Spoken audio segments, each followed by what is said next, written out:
A Johnson County Community Health Center has been decades in the making. We'll take a look at what it means for the area. And last week's snow and ice are continuing to impact folks in several ways. We'll take a look at how the weather is affecting food pantries coming up. Plus, keep the rain gear close this evening as more showers are likely. Your first alert forecast on the way as Mountain News First at 4 continues. Mountain News First at 4 continues. A ribbon cutting today celebrated a decades-old plan to bring more health care to Johnson County. WYMT's Buddy Forbes has more from the opening of a community health care center. A partnership in Paintsville is bringing medical access to the area with the grand opening of the new Johnson County Community Health Center. Big Sandy Healthcare and United Healthcare celebrated the ribbon cutting for a comprehensive care clinic with a mission to serve a county that officials say is one of the least healthy in the state. The primary care clinic will provide a host of services from laboratory work to behavioral health and offer a space for community health workers to connect and counsel those in need. We have a very proud history of providing not only quality health care, but quality health care close to home. And that's our goal, is to bring comprehensive quality primary care to Johnson County and the surrounding areas. Those involved say this building was decades in the making. Now they are just looking forward to seeing the impact it will have on this community. In Johnson County, Buddy Forbes, WYMT Mountain News. The center officially opens to patients Monday, but hosted a community open house today. We'll have more from that coming up at 6. Food pantries are continuing to work to catch up since the winter weather left many stuck in their homes last week. WYMT's RJ Johnson shares how one organization is dealing with everything.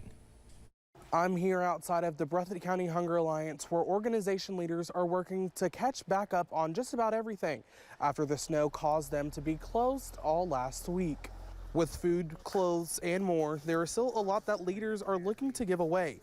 Founder and CEO Patsy Clare says they weren't able to do giveaways they had planned, causing them to pile up inside and out. It was crazy and it was frustrating because, you know, every week we have things planned. Last week it was to give clothes out and another distribution of a small food. We usually get 2 pallets of food that we usually give out to 18 and over.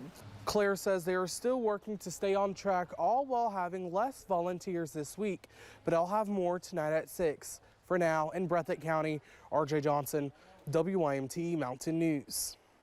All right, RJ, thank you. Claire says their center is overflowing with items since having last week's shipments and this week's. The countdown to WYMT's Winter Blood Drive continues. The drive will last from 3 p.m. till 7 p.m. on Wednesday, January 31st. You can donate right here at WYMT since the Bloodmobile will be parked in front of the station at 199 Black Gold Boulevard in Hazard.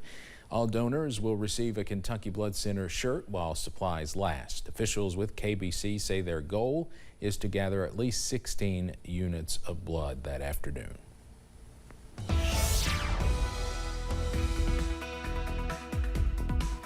We are tracking some more wet weather across the mountains on this Thursday. Let's go to First Alert Pinpoint Doppler, and as you can see, some heavy showers in the Cumberland Valley at this hour, zooming into Wayne County, also Pulaski County, into McCreary, also pushing into Laurel and Rockcastle counties, giving you the first alert in Barberville, Manchester, also Boonville. Some heavier showers pushing into your direction over the next several minutes there. A live look from I-75 in Mount Vernon as showers continue. Not the best travel conditions as we are gloomy, also foggy and soggy over in Rockcastle County at this hour, and some more light showers in southern Perry County, also into Pike County, pushing into Magoffin, also Wolfe counties at this hour as well. Those current temperatures are well above average. Excuse me, most of us in the middle to lower 60s, up to 64 in Pikeville, 61 for Jackson, 66 in Manchester, also Harlan. More mild weather is on tap this evening and tonight. Lows only falling into the middle 50s, and some more above average weather on tap tomorrow, but we are trending a little bit cooler for this weekend. Those details on the way in just a few minutes. Steve? Cameron, thanks. An article in the Lexington Herald-Leader about turnover in Kentucky's legislature caught the eye of Secretary of State Michael Adams. He shared in a post on X, formerly known as Twitter, That turnover has made it more difficult for him to ensure legislators are informed accurately about how elections work, even saying some do not even want that information. Jessica Umbro sat down with Secretary Adams about that post and his thoughts on how it's impacting Frankfort. Secretary of State Michael Adams says it's healthy to have new legislators each session. However, he says some have not taken the steps in becoming more familiar with the legislative process. You heard a lot of criticism of the governor the last 4 years for not working with the legislature. It also makes sense that you want to have the legislature work with the executive branch as well.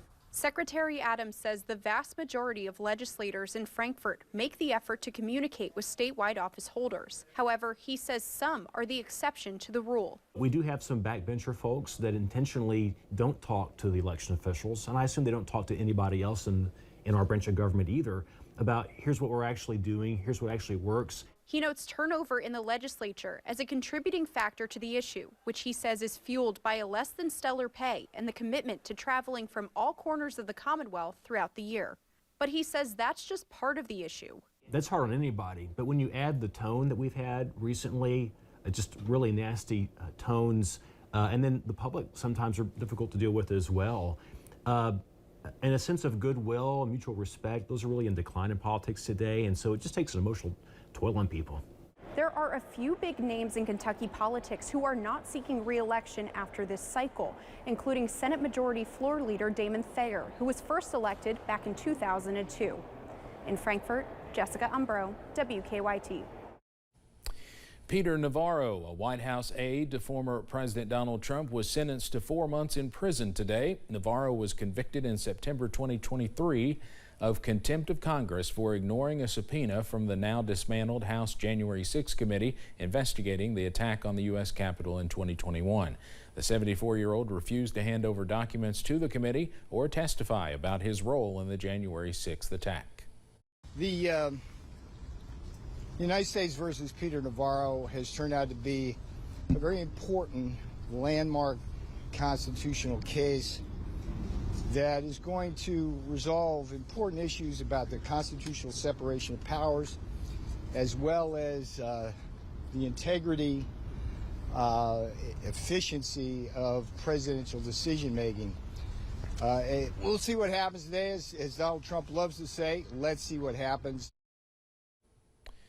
Navarro also appealed to the public for donations to help pay for his attorney's fees. Obviously, that was before he was sentenced today. Now, he was the second Trump aide convicted of contempt of Congress after Steve Bannon. In the Republican presidential race, former South Carolina Governor Nikki Haley is campaigning in her home state, trying to narrow the lead held by former President Trump. He is insulting his former UN ambassador online and threatening donors who contribute to her campaign. CBS's Caitlin Huey-Burns is in Charleston, South Carolina, ahead of next month's crucial primary. Bring it, Donald. Show me what you got.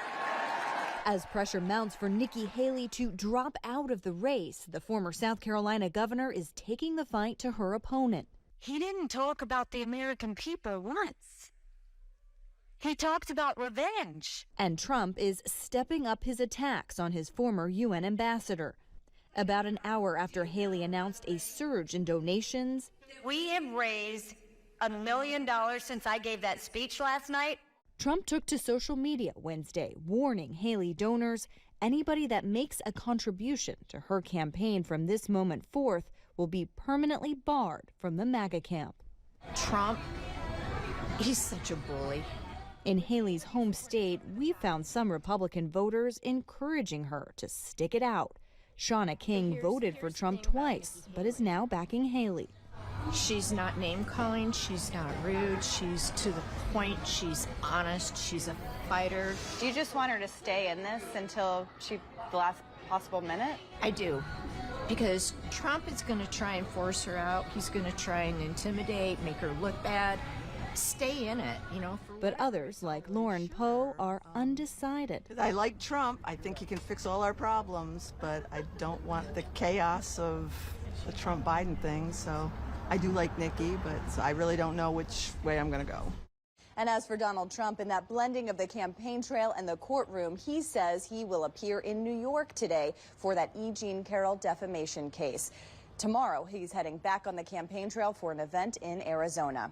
Caitlin Huey-Burns, CBS News, Charleston, South Carolina. Coming up on First at 4, a new report shows the economy grew at a strong pace during the end of 2023, but where do things stand in 24? We'll take a look inside the numbers. Plus, we are tracking some more heavier pockets of rain this evening, but a slow drying trend on the way by tomorrow. Those details after this break.